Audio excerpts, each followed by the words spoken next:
CTET सन 2021 के लिए उर्दू के पेपर 2 की सेकेंड लैंग्वेज की आंसर की को आज हम लोग डिस्कस करेंगे। ये अनऑफिशियल आंसर की है, इसमें रद्दो बदल मुमकिन है। इसलिए अगर किसी सवाल का जवाब गलत बताया जाए तो आप क्या करेंगे, सीटेट की ऑफिशियल आंसर की का इंतज़ार करेंगे और अपने कन्फ्यूज़न को दूर कर लेंगे। चलिए शुरू करते हैं। यहाँ पे आप लोगों को एक पैसेज दिख रहा होगा। इस पैसेज से रिलेटेड कुछ सवाल दिए गए हैं, इन सवालों को हमें हल करना है। पहला सवाल आपके सामने है कि उस ज़माने में स्टेज पर औरतों के गाने को क्या समझा जाता था, तो मायूब समझा जाता था। पैसेज जब आप पढ़ेंगे तो आपको समझ में आएगा। मैं पूरा पैसेज नहीं पढ़ूंगा, बस आंसर बताते हुए आगे बढ़ रहा हूँ। सुब्बा लक्ष्मी ने रिवायत को तोड़कर क्या करने की ठानी, तो स्टेज पर अपने फ़न का मुजाहरा करने की ठानी। अगला सवाल ये है कि सुब्बा लक्ष्मी की शख्सियत कैसी थी, तो उनमें गैर मामूली मतानत और पाकीज़गी थी। फ़न की जमा क्या होगी, फ़नून हो जाएगी। और मोहब्बत का मुतज़ाद जो होगा वो क्या होगा, नफ़रत होगा। अगला सवाल, एम.एस. सुब्बा लक्ष्मी का ख़ानदान किस संगीत का दिलदादा था, तो क्लासिकी संगीत का, क्लासिकल म्यूज़िक का दिलदादा था सुब्बा लक्ष्मी का ख़ानदान। अगला सवाल कि उन्होंने संगीत की इब्तिदाई तरबियत किससे हासिल की, तो पैसेज में साफ साफ लिखा है उन्होंने अपनी माँ से इब्तिदाई तरबियत संगीत की हासिल की। सुब्बा लक्ष्मी की आवाज़ और गायकी में क्या है, तो फितरी हुस्न है, ठीक है, नेचुरल ब्यूटी है उनकी आवाज़ और उनकी गायकी में। अगला सवाल कि सुब्बा लक्ष्मी की वालदा ने उन्हें मद्रास ले जाने का फ़ैसला क्यों किया, तो मद्रास ले जाने का फ़ैसला इसलिए किया क्योंकि दूर दराज के लोग भी उनकी सलाहियत से आगाह हो सकें। अब हम लोग इस शेरी हिस्से से रिलेटेड सवालों को हल करेंगे। चलिए सीधे सवालों पे आते हैं। पहला सवाल यह है कि शायर ने आमों की डालियों पर झूलने की क्या शर्त रखी है, तो उसने शर्त रखी है कि वो झूले जो आकाश को छूले। जैसा कि आप लोग यहाँ पे देख रहे हैं कि आमों की बड़ी डालों पे बंधने लगे झूले, ये शर्त है वो झूले जो आकाश को छूले।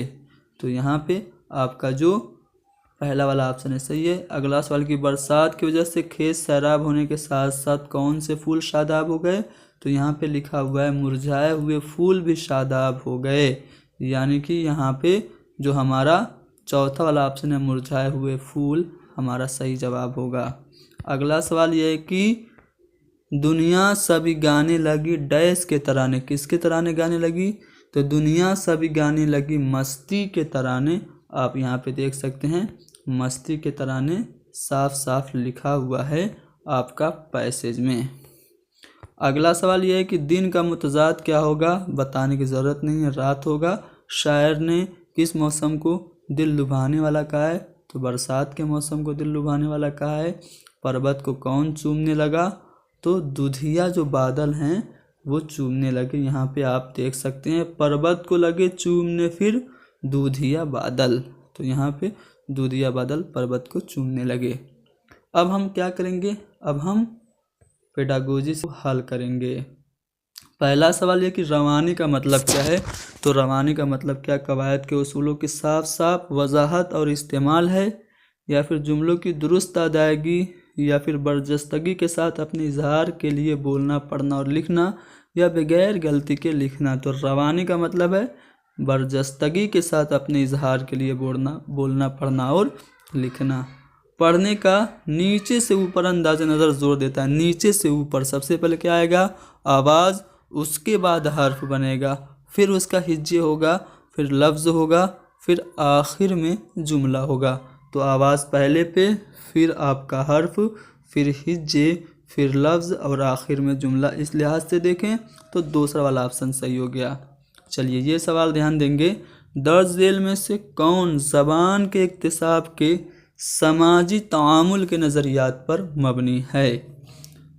ऑप्शन है ज़बान की आमोजिश उस वक्त हो सकती है जब निसाब से परे या किसी ज़बान पर तवज्जो दी जाए, यानी निसाब से परे किसी ज़बान पर तवज्जो दी जाए तब, या निसाब की आमोजिश उस वक्त हो सकती है जब उन्हें नकल करने और उन्हें बेहतर बनाने का मौका मिले।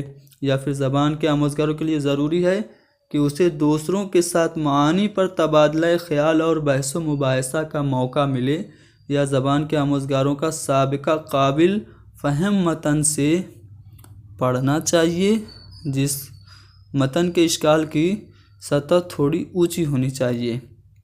तो समाजी तामुल के नज़रियात पर मबनी जो है वो आपका तीसरा वाला ऑप्शन है कि ज़बान के आमोज़गारों के लिए ज़रूरी है कि उसे दूसरों के साथ मानी पर तबादला ख़्याल और बहस व मुबाहिसा का मौका मिलना चाहिए।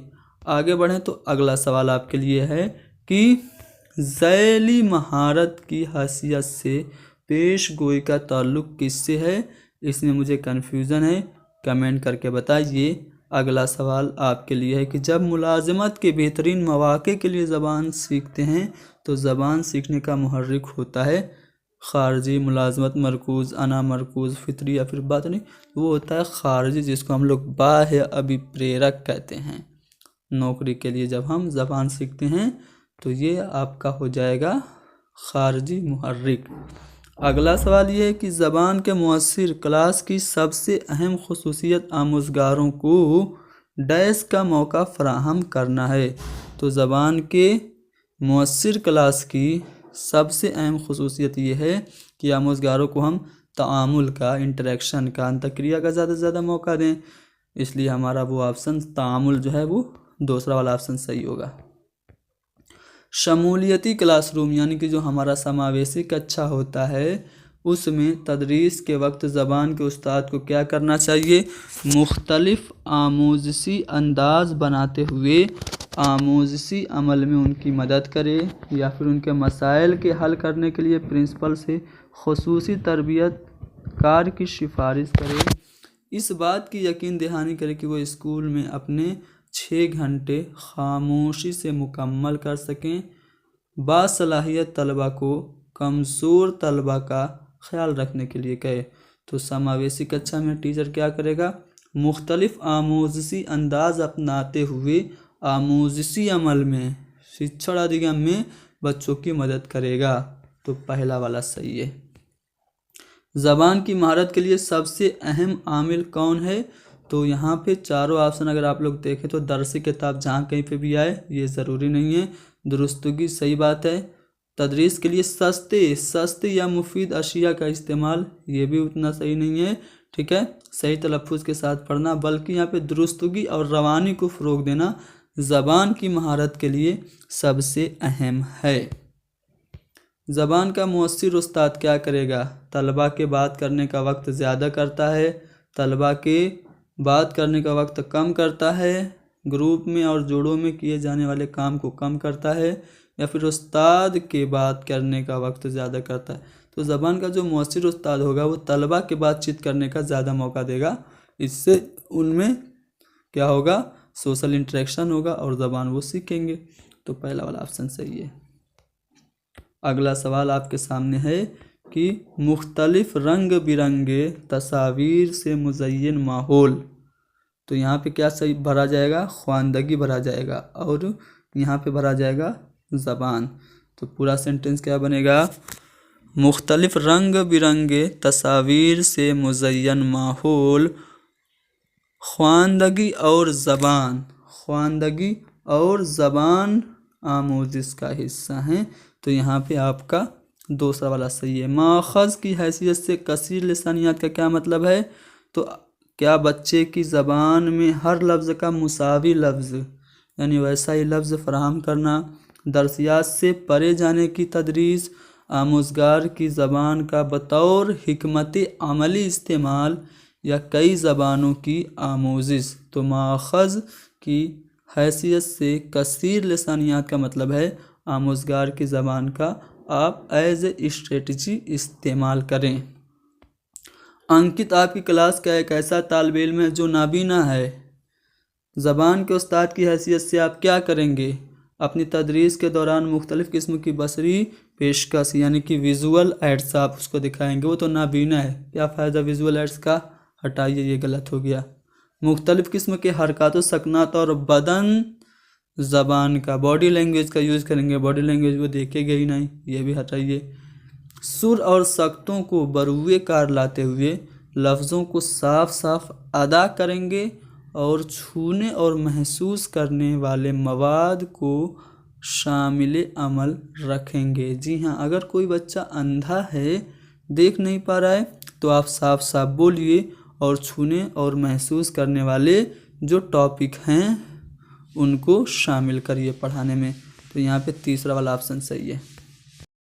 अगला सवाल कि हर ज़बान के अपने कवायद हैं और ये क्या है, रस्मुल ख़त के ताबे होते हैं लिपि के। ठीक है, तो तीसरा वाला ऑप्शन सही हो गया। से लिसानी फार्मूले के मुताबिक तीसरी ज़बान होती है तो हिंदी और गैर हिंदी बोलने वाली रियासतों के लिए अलहदा होती है। ठीक है, तो यहाँ पे हमारा जो दूसरा वाला ऑप्शन है सही है। अगला सवाल जो कि आखिरी सवाल है, एक उस्ताद क्लासरूम में बेटी बचाओ बेटी पढ़ाओ का पोस्टर लाता है और दीवार पर चिपका देता है। वो तलबा से उसे बगौर देखने और फिर उससे मुतालिक इक़्तिबास लिखने के लिए कहता है।